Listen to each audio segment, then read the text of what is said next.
Wait করছি আমরা যে এখন পর্যন্ত আসলে আমরা স্পোর্টস মিনিস্ট্রি থেকে আমরা একটি পরিকল্পনা রয়েছে আমাদের যে আমরা প্রত্যেকটি জেলায় আমরা বড় স্ক্রিনে খেলা দেখানোর, বাট এখানে একটি বড় সমস্যা হয়ে গেছে যে টাইমিংয়ের জন্য আমরা এখনও বিষয়টি নিয়ে চিন্তা করছি, এখনও ফাইনালাইজ করিনি। আমিনুল ভাই, একটা ব্যাপার হচ্ছে থমাস ডুলি তিনি কোচ হিসেবে এসেছেন, এর আগে একটা এজেন্ট ফির সমস্যা ছিল কোলম্যানের ক্ষেত্রে, এবং আপনি বলছিলেন সেটা না হলে সেকেন্ড অপশনটা থাকবে। সেকেন্ড অপশনে আমরা ব্রান্ড স্টোকের নাম শুনেছিলাম, তো সেখানে থমাস টুলিকে নিয়ে কি আপনার সঙ্গে কোনো আলাপ হয়েছিল কিনা?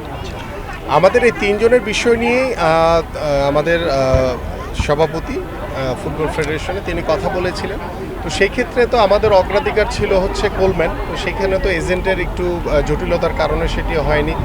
পরবর্তীতে যে বিষয়টি, সেই বিষয়টি টোটালি বাফুফের সভাপতি অন্যান্য যে দুইজনের যে কোচ রয়েছে আমাদের সেকেন্ড এবং থার্ড যারা কোচ ছিল তাদের সাথে কথা বলি, এবং আমাদের ফেডারেশনের যারা কর্মকর্তা রয়েছে তাদের সাথে কথা বলি, পরে ফাইনালি করা হয়েছে যেহেতু আমাদের আগামী 2 বছরে আমাদের যে 16টি অলমোস্ট খেলা রয়েছে, এর ভিতরে গুরুত্বপূর্ণ যে ইস্যুটি রয়েছে সেটা হচ্ছে সাব ফুটবল।